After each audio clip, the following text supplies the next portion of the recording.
السلام علیکم ورحمۃ اللہ وبرکاتہ۔ بسم اللہ الرحمن الرحیم۔ پروگرام میرا پیغمبر میں میں ہوں آپ کا میزبان حافظ ہشام الہی دھیر۔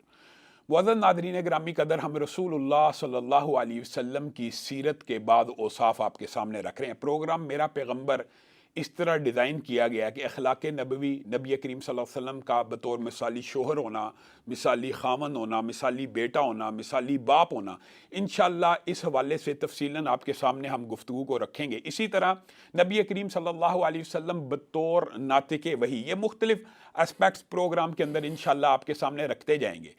نبی کریم صلی اللہ علیہ وسلم کے اخلاق کے حوالے سے آپ کے سامنے ان کی نرمی، ان کی معافی کے واقعات رکھے ہیں۔ یقین مانیے معافی کے واقعات اگر آپ پڑھتے جائیں تو ایک پورا پروگرام صرف ان کے معاف کرنے والے واقعات کے اوپر رکھا جا سکتا ہے۔ نبی کریم صلی اللہ علیہ وسلم خوش اخلاق بھی تھے، نرم گفتار بھی تھے، نرم مزاج بھی تھے۔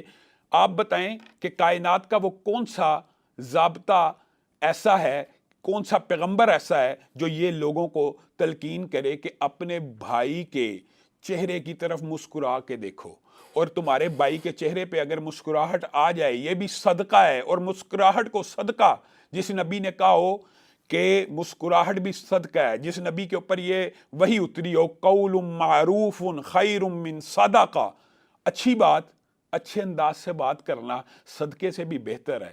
تو بتائیں خود رسول اللہ صلی اللہ علیہ وسلم کی سیرت اور اخلاق کا یہ خاص پہلو تھا کہ رسول اللہ صلی اللہ علیہ وسلم رک رک کے متوجہ ہو کے کلام کیا کرتے تھے۔ کسی کی طرف متوجہ ہوتے، پورا متوجہ ہوتے۔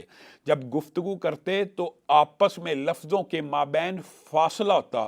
جس اسلام میں اونچی آواز، گدھے کی آواز کو بدترین آواز کہا گیا ہو، تو رسول اللہ صلی اللہ علیہ وسلم خود اپنی سیرت سے لوگوں کو اپنے اخلاق سے یہ بات باور کروا دیتے تھے کہ اخلاق ہونا کیسے چاہیے، اور اخلاق رسول اللہ صلی اللہ علیہ وسلم کا کیسا ہے۔ اِنَّكَ لَعَلَىٰ خُلُقٍ عَظِيمٍ، آپ بہترین اخلاق والے ہیں۔ اور حضرت عائشہ فرماتی ہیں رسول اللہ صلی اللہ علیہ وسلم کے اخلاق اتنے عمدہ تھے اور اتنے وحی الہی کے تابع تھے کہ گویا آپ چلتے پھرتے قرآن کی تشریح اور تفسیر تھے۔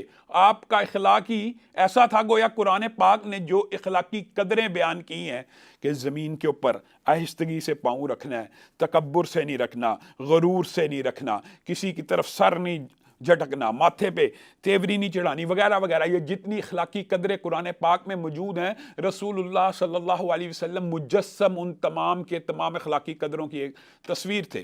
رسول اللہ صلی اللہ علیہ وسلم کی معافی کے واقعات، رسول اللہ صلی اللہ علیہ وسلم کی خوش اخلاقی کے واقعات اتنے متعدد ہیں، ان میں سے چند ایک کو آپ کے سامنے رکھتے ہیں۔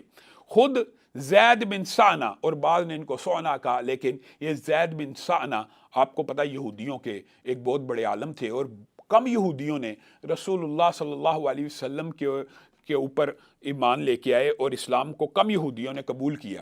یہ ان میں سے ہیں جو رسول اللہ صلی اللہ علیہ وسلم کے اخلاق کو پرانی کتابوں میں پڑھ کے پہچان چکے تھے۔ خود نبی کریم صلی اللہ علیہ وسلم کا امتحان بھی لینا چاہتے تھے۔ خود زید بن سعنہ بیان کرتے ہیں کہ رسول اللہ صلی اللہ علیہ وسلم کے اخلاق میں نے ہر خوبی دیکھ لی، ہر خوبی دیکھ لی، لیکن دو باتیں ابھی دیکھنا باقی تھی، اور میرے ذہن میں تھا کہ جب یہ دو باتیں پوری ہو جائیں گی میں رسول اللہ صلی اللہ علیہ وسلم کے اوپر اسلام کو قبول کر لوں گا اور ایمان کو لے آؤں گا، اور رسول اللہ کے ہاتھ پہ بیعت کر لوں گا۔ ان دو خوبیوں میں سے ایک خوبی یہ تھی کہ رسول اللہ کی جو صفت ہم نے اپنے پاس پائی وہ یہ ہے کہ رسول اللہ کا غصہ، ان کا تحمل جو ہے ان کے غصے کے اوپر غالب آ جاتا ہے۔ رسول اللہ صلی اللہ علیہ وسلم کا تحمل، بردباری، خوش اخلاقی کہہ لیجئے، وہ غصے کے اوپر غالب آ جاتی ہے۔ اور دوسری خوبی یہ ہے کہ ان کے ساتھ جب بد اخلاقی کی جاتی ہے، اس بات کے اوپر غور کرنی ہے، یہ ایک یہودی عالم اپنی سابقہ کتابوں سے رسول اللہ کی دو صفات بیان کر رہا ہے کہ ان کا تحمل ان کے غصے پہ غالب آ جاتا ہے، اور جب ان سے کوئی بد اخلاقی کرتا ہے ان کا تحمل اور صبر بڑھتا چلا جاتا ہے۔ سبحان اللہ، یہ دو باتیں تھیں جو وہ دیکھنا چاہتے تھے۔ کہا میں رسول اللہ صلی اللہ علیہ وسلم کے اخلاق کو بغور مطالعہ کیا کرتا تھا، میں ان کی نشست میں، ان کی برخاست میں، ان کے اٹھنے بیٹھنے میں، ہر چیز میں آپ کے اخلاق کا مطالعہ کیا کرتا تھا، لیکن یہ دو صفتیں دیکھنا باقی تھی۔ پھر ہوا یہ کہ ایک شخص آیا، اس نے اسلام کو قبول کیا، اور اس نے رسول اللہ صلی اللہ علیہ وسلم کے پاس آ کے اس بات کا مطالبہ کیا ہے اللہ کے رسول، اگر میرے قبیلے کو اس وقت پورے کا پورا غلہ آپ فراہم نہیں نہ کریں گے. حالات تنگی کے ہیں, حالات قحط کے آگے ہیں. اگر اس وقت ان کو مال میسر نہ کیا گیا, خوراک میسر نہ کی گئی, تو مجھے خدشہ ہے کہیں وہ اسلام سے نہ پھر جائیں. یہودی نے کہا میں نے کہا اب موقع ہے آزمانے کا اور ٹیسٹ کرنے کا. میں کھڑا ہوا, میں نے کہا رسول اللہ صلی اللہ علیہ وسلم اگرچہ مدینہ میں بھی حالات تنگی کے ہیں, لیکن میں ایک فیور کر سکتا ہوں آپ کی, کہ آپ کو میں چند کھجوروں کی قیمت ادا کر دیتا ہوں, آپ فلاں باغ کی کھجوریں مجھے دے دینا, میں ایڈوانس بکنگ کر لیتا ہوں. تو رسول اللہ صلی اللہ علیہ وسلم نے کہا زید بات یہ ہے کہ تو کسی باغ کا نام متعین نہ کر, پیسے دے, اس کے عوض ہم تجھے کھجوریں دے دیں گے. تو یہاں سے ضمنی طور پہ بات آئی ہے, بہت سے فقہا نے اس بات کا استدلال کیا ہے کہ ایڈوانس پیسے دے کر بکنگ کسی بھی چیز کی جا سکتی ہے. خود رسول اللہ صلی اللہ علیہ وسلم کی سیرت میں یہ بات موجود ہے. یا آپ ادھار میں, یعنی آپ نے کوئی چیز خریدنی ہے, خود رسول اللہ صلی اللہ علیہ وسلم جیسے تجارت کیا کرتے تھے جوانی کے اندر, کہ آپ لوگوں سے پیسے لیتے تھے ایڈوانس بکنگ کے طور کے اوپر, کہ فلاں تاجر نے فلاں کپڑا منگوایا وغیرہ وغیرہ. تو گویا اسلام میں, شریعت میں اس بات کی اجازت موجود ہے. خیر یہ بات تو ضمنی طور پہ آئی تھی. تو زید بن ثانہ کہتے ہیں کہ میں نے کہا آپ میرے سے پیسے ایڈوانس لے لیجیے اور مجھے کھجوریں بعد میں ادا کر دیجیے. رسول اللہ نے ایک شرط باندھی صلی اللہ علیہ وسلم کہ تو نے فلاں باغ کی کھجوروں کا مطالبہ نہیں کرنا, بلکہ میں تجھے جس بھی باغ کی کھجوریں دوں گا تجھے اس قیمت سے غرض ہونی چاہیے, تیری قیمت پوری ہو جائے گی. معاہدہ طے آ گیا. اب انہوں نے کہا جب معاہدہ طے آ گیا, وہ قبیلے والا چلا گیا, کھجوروں وغیرہ اس نے جو ان کی خوراک کا بندوبست کرنا تھا, میں نے پیسے دیے اس کا, وہ انہوں نے کر لیا. اب آزمانے کا وقت آ چکا تھا. میں نے کہا رسول اللہ صلی اللہ علیہ وسلم سے ایک معاہدہ ہوا ہے کہ اتنی مدت کے بعد آپ مجھے کھجوریں ادا کریں گے, تو وہ مدت مکمل ہونے سے پہلے میں رسول اللہ صلی اللہ علیہ وسلم سے مطالبہ کروں گا, تاکہ میں دیکھوں کہ آپ کا تحمل, کہ آپ کے غصے کے اوپر غالب آتا ہے کہ نہیں. اور میرا مطالبہ ناجائز ہوگا, کیونکہ ٹائم مثال دینا 2 ماہ طے ہوا ہے, اور میں 1 ماہ بعد جا کے مطالبہ کروں گا, تو رسول اللہ صلی اللہ علیہ وسلم لامحالہ مجھے کہیں گے ٹائم پورا ہونے دے. لیکن یہی آزمانے کا وقت تھا. زید بن ثانہ کہتے ہیں میں گیا, میں نے بڑی تلخی کے ساتھ, بڑی درستی کے ساتھ اور بڑی ایک اخلاق سے, آپ سمجھ لیں آری قسم کی گفتگو کی, اور رسول اللہ صلی اللہ علیہ وسلم کو کہا مجھے واپس کیجئے, جو مال آپ کو میں نے جس کے پیسے دیے مجھے وہ مال دیجئے. تو رسول اللہ صلی اللہ علیہ وسلم کے ارد گرد صحابہ بھی موجود تھے, حضرت عمر بھی موجود تھے. تو حضرت عمر کو تو غصہ آ گیا اسی وقت. حضرت عمر تو ایسے تھے کہ اگر کوئی رسول اللہ صلی اللہ علیہ وسلم سے تیز لہجے میں بھی بات کرتا تھا تو آپ کا ہاتھ اپنی تلوار کے اوپر کپانا شروع کر دیتا تھا کہ ابھی حکم رسول ہو, ابھی گردن پڑی ہو. تو وہ تیزی سے آگے بڑھے. انہوں نے کہا کیا بکواس کرتا ہے تو, رسول اللہ صلی اللہ علیہ وسلم سے کس لہجے میں بات کر رہا ہے, چھوڑ پیچھے ہو جا, رسول اللہ سے ادب اور تمیز کے دائرے میں بات کر. کہا یہی وہ وقت تھا, میں نے دیکھا نبی کریم صلی اللہ علیہ وسلم کا چہرہ مسکرا رہا ہے اور حضرت عمر کو ڈانٹ رہے ہیں, رک جا عمر, تجھے تو چاہیے تھا تو اس یہودی کی حمایت کرتا کہ ہم نے اس کا مال دینا ہے, مجھے کہتا اے محمد صلی اللہ علیہ وسلم آپ اچھے طریقے سے اس کو مال دے دیجئے. تو اس کو ڈانٹنا شروع ہو گیا. ہاں تو یہ ضرور روک سکتا تھا کہ اپنے مطالبے میں کچھ نرمی کر لے, اپنے مطالبے میں, اپنی زبان میں, اپنے لہجے میں کچھ نرمی کر, لیکن یہ جو تو حرکت کر رہا ہے اس کو ڈانٹ رہا ہے, جا اب جتنی کھجوریں اس کے ساتھ ہمارا معاہدہ بھی ٹائم پورا نہیں ہوا وہ بھی ادا کر, اور اب جو تو نے اس کے ساتھ تلخی کی ہے, جو غصہ کیا ہے, اس کے لیے اتنی کھجوریں اضافی اس کو ادا کر. اور بعض روایات میں 5 وسق کا لفظ ہے, اور بے شمار کھجوریں یعنی اضافی طور کے اوپر. کہا یہ کس کے لیے, یہ اس کے لیے کہ تو نے اس کے ساتھ تلخی کی ہے. اب زید بن ثانہ کہتے ہیں یہ 2 نشانیاں میرے سامنے پوری آ گئی تو حضرت عمر مجھے لے کر جانے لگے. ابھی میں نے رسول اللہ صلی اللہ علیہ وسلم کے سامنے اسلام کو قبول نہیں تھا کیا. رسول اللہ صلی اللہ علیہ وسلم کے ساتھی کے ساتھ میں گیا, میں نے عمر سے پوچھا اے عمر واقعی یہ جو اضافی کھجوریں مل رہی ہیں یہ اس لیے کہ تو نے میرے سے تلخی کی ہے. کہا ہاں اللہ کے رسول نے فرما دیا صرف اسی لیے ہے, میں معذرت خواہ ہوں. تو کون ہے؟ تو زید بن ثانہ نے اپنا تعارف کرایا. تو حضرت عمر اس وقت ان کو پہچان کے, شکل سے نہیں تھے پہچانتے. اچھا تو وہ یہودی عالم ہے, اب مجھے تو بتا کہ تو نے رسول اللہ صلی اللہ علیہ وسلم سے ایک مقررہ میعاد مقرر کی ہوئی تھی, تو نے اتنی جلدی مطالبہ کیوں کیا؟ کہنے لگا کہ میں نے اس لیے مطالبہ کیا کہ میں رسول اللہ کی 2 صفتیں دیکھنا چاہتا تھا. پھر حضرت عمر کو اس نے وہ دونوں صفتوں کے بارے میں بتایا کہ ایک میں دیکھنا چاہتا تھا کہ آپ کا تحمل, کہ آپ کے غصے کے اوپر غالب آتا ہے, اور جب آپ سے بد اخلاقی کی جاتی ہے کہ آپ کا اخلاق بڑھتا چلا جاتا ہے اور صبر بڑھتا چلا جاتا ہے. اللہ کی قسم میں نے رسول اللہ میں یہ دونوں صفتیں دیکھ لی ہیں. آج رسول اللہ صلی اللہ علیہ وسلم کے اوپر ایمان لے کے آتا ہوں اور اسلام کو قبول کرتا ہوں. معزز ناظرین گرامی قدر، یہاں پہ لیتے ہیں ہم چھوٹا سا وقفہ، اور وقفے کے بعد انشاءاللہ اخلاق نبوی کے حوالے سے اپنی گفتگو کو جاری رکھیں گے۔ ویلکم بیک، پروگرام میں ایک مرتبہ پھر خوش آمدید۔ معزز ناظرین گرامی قدر، رسول اللہ صلی اللہ علیہ وسلم کے اخلاق سے متاثر ہو کے لوگوں نے اسلام کو قبول کیا، بے شمار واقعات آپ کے سامنے رکھ چکے ہیں۔ اسی طرح آپ کو پتہ خیبر کے مقام کے اوپر آپ سب جانتے ہیں وہ مشہور معرکہ جو حضرت علی اور مرحب کے مابین بھی ہوا، اور یہی وہ موقع ہے کہ خیبر کا ایک یہودی تھا جس کا نام عامر تھا۔ اس یہودی عامر کا ایک غلام تھا جو اسلم نام کا تھا، وہ رسول اللہ صلی اللہ علیہ وسلم کی خبریں اپنے قلعے میں بیٹھ کے سن رہا تھا، اگرچہ اس نے ابھی رسول اللہ صلی اللہ علیہ وسلم سے ملاقات نہیں کی۔ وہ ایک حبشی تھا اور وہ بکریوں کا چرواہا تھا، اس کا مالک عامر تھا، عامر کی بکریاں تھیں۔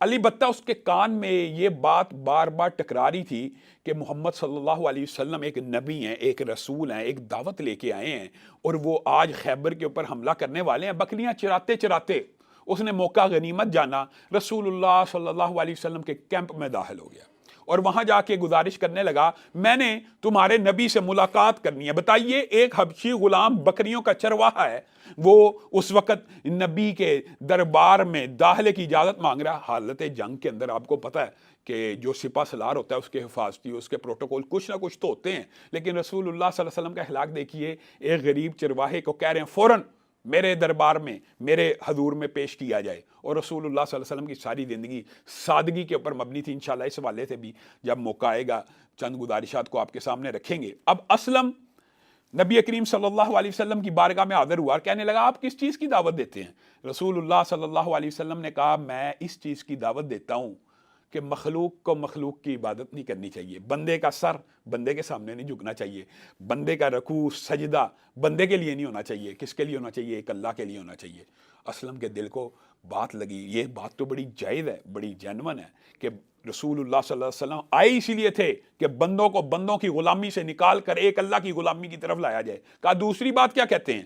کہا دوسری بات یہ ہے کہ میں محمد اللہ کا بھیجا ہوا رسول ہوں، پیغمبر ہوں، یہی دعوت لے کے آیا ہوں۔ اچھا، آپ کی دعوت کے خد و خال یہ ہیں کہ اللہ کے علاوہ کوئی عبادت کے لائق نہیں ہے، آج کے بعد عبادت صرف اللہ کی ہونی چاہیے؟ بے شک یہی حد و حال ہے، آپ اللہ کے رسول ہیں۔ کیا یہ میں کہہ دوں، اگر میں اس بات کا اقرار کر لوں تو مجھے بدلے میں کیا ملے گا؟ میرا کیا فائدہ ہے؟ ہر بندہ دیکھیں ایک لا محالہ فطری اور لا شعوری طور پہ اس کے دماغ میں یہ بات ہوتی ہے کہ ہم نے ایمان قبول کیا، ہمیں کیا فائدہ ملا؟ تو رسول اللہ صلی اللہ علیہ وسلم اس کے سوال سے مسکرانا شروع ہو گئے۔ کہا تیرے لیے جنت ہے۔ کہا کیا آپ وعدہ کرتے ہیں کہ ایک بدبودار حبشی غلام جس کے جسم سے ناگوار بو آتی ہے، وہ آج کلمہ پڑھے اور آج ہی آپ کی طرف سے لڑتا لڑتا ان یہودیوں کا مقابلہ کرتا کرتا شہید ہو جائے تو جنت میں داخلہ ملے گا؟ رسول اللہ صلی اللہ علیہ وسلم مسکرانا شروع ہو گئے۔ کہا تیرے لیے تو جنت پکی ہے، اور میں تجھے گارنٹی دیتا ہوں کہ اگر تو آج ہماری طرف سے لڑتا لڑتا شہید ہو گیا تجھے جنت دے دی جائے گی۔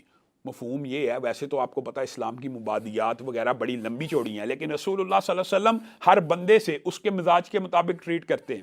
کہا اب ان بکریوں کا کیا کروں؟ میں گواہی دیتا ہوں اللہ ایک ہے، اس کے علاوہ آج کے بعد ذکر، روزہ، نظر، نیاز، کوئی عبادت اللہ کے علاوہ کسی کے لیے نہیں ہوگی، اور یہ بھی گواہی دیتا ہوں آپ اللہ کے رسول ہیں۔ لیکن یہ بتائیے جو میں بکریاں لے آیا ہوں یہودی کی ہیں، ان کو واپس کرنے جاؤں گا وہ مجھے پکڑ لیں گے۔ تو رسول اللہ صلی اللہ علیہ وسلم دیکھیں حالت جنگ میں ہیں، بکریوں کے اوپر قبضہ ہو سکتا ہے جنگ میں، کون پوچھنے والا ہے؟ رسول اللہ صلی اللہ علیہ وسلم نے کہا جا ان بکریوں کو ہانک ان کے مالک کی طرف ایک کنکری مار، اللہ تعالیٰ تیری یہ امانت واپس پہنچا دے گا۔ یہ ہے وہ امین نبی جو اس وقت حالت جنگ میں بھی ان کے مالک کو بکریاں واپس پہنچانے کا کہہ رہے ہیں۔ اور پھر یہ آپ کو پتا ہوگا اس جنگ کے اندر حضرت علی نے جرت اور شجاعت کا جو عظیم مارکا سب جانتے ہیں، مرحب نے جب کہا قد علمت خیبر انی مرحب شاک السلاح بطل مجرب، کہ میں بڑا طاقتور ہوں اور میں نے یہ پہنا ہوا، سارا دنیا جانتی ہے کہ میں بڑا تجربے کار ہوں اور یہ ہوں وہ ہوں، ایک لمبی چوڑی انہوں نے شاعری کی۔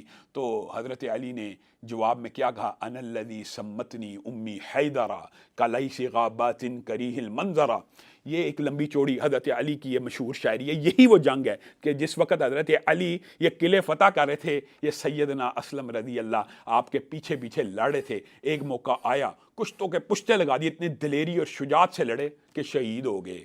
رسول اللہ صلی اللہ علیہ وسلم کو خبر ملی وہ غلام جو چند لمحے پہلے مجھ سے جنت کی وعدہ لے کے گیا ہے وہ شہید ہو گیا. رسول اللہ صلی اللہ علیہ وسلم فوری طور پہ دوڑتے ہوئے اس کے پاس گئے, ان کے جنازہ تدفین تجہیز کی, لیکن ایک نہایت عمدہ قول سیدنا اسلم کے بارے میں کہا اللہ تعالیٰ نے اس بندے کو خیبر کی طرف بھیجا تاکہ یہ جنت میں داخل ہو جائے. میں نے اپنی آنکھوں سے, میں محمد صلی اللہ علیہ وسلم نے اپنی آنکھوں سے اس کے جنازے میں 2 حوروں کو, بڑی بڑی آنکھوں والوں کو دیکھا ہے, اور یہ وہ بندہ ہے کہ جس نے ابھی اللہ کی بارگاہ میں ایک سجدہ بھی نہیں کیا.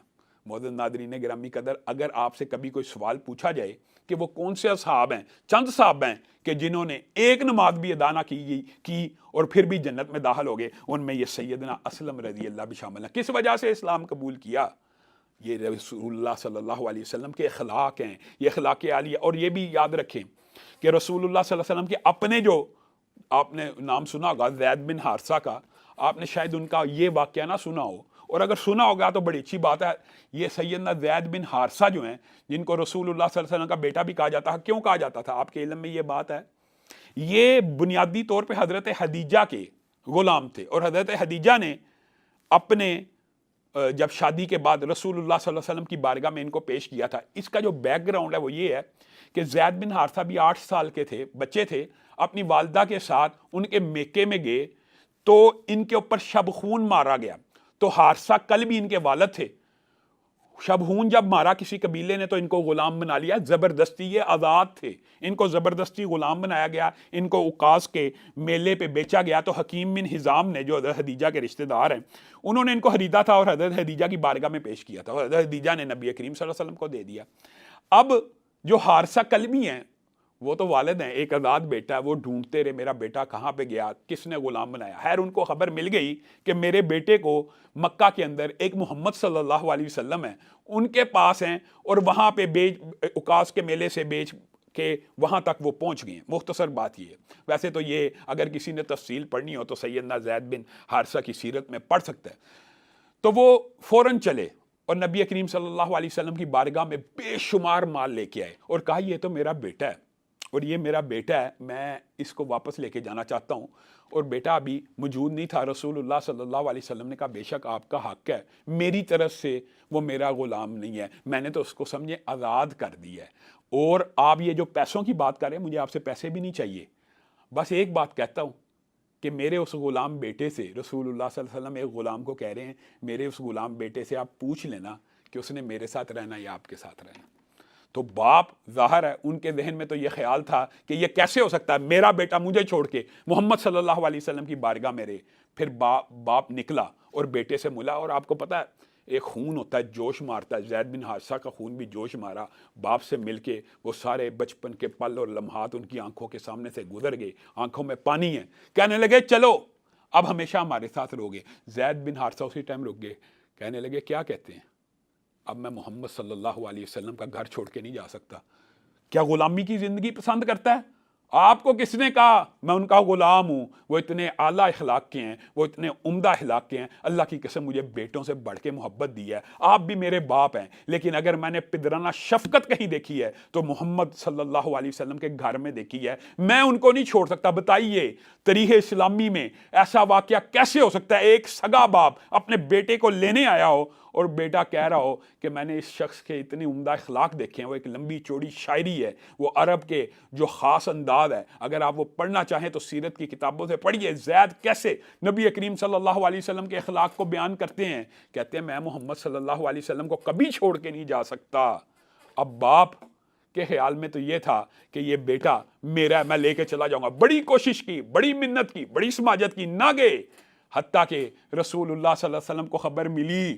رسول اللہ نے یہ بات ان کے والد کو کہہ دی تھی, ایک مرتبہ پوچھ لینا میرے پاس رہنا چاہتا ہے. جب رسول اللہ صلی اللہ علیہ وسلم کو خبر ملی کہ زید نے اپنے باپ اور مجھ میں سے میرا انتخاب کیا ہے, تو رسول اللہ صلی اللہ علیہ وسلم تیزی سے دوڑتے ہوئے آئے, زید کو خانہ کعبہ کے اندر لے کے کھڑے ہوئے اور کہنے لگے اے قریشیو, اے ہاشمیو, اے مطلبیو, جاؤ یہ زید آج کے بعد میں محمد صلی اللہ علیہ وسلم کا بیٹا ہے۔ اور آپ کو یہ بات میں بتلا دوں، زید کو زید بن محمد کہا جانے لگا، حتیٰ کہ قرآن کی آیت اتری، ان کے لیے اتری کہ اپنے باپوں کے نام سے پکارا جائے، اگرچہ آپ کے منہ بولے بیٹے ہیں لیکن ان کو ان کے باپ کے نام سے پکارا جائے۔ لیکن رسول اللہ صلی اللہ علیہ وسلم کا اخلاق دیکھیے کہ ایک غلام کو کہہ رہے ہیں، اے ہاشمیو، اے مطلبیو، اے قریشیو، آج کے بعد زید میں محمد صلی اللہ علیہ وسلم کا بیٹا ہے۔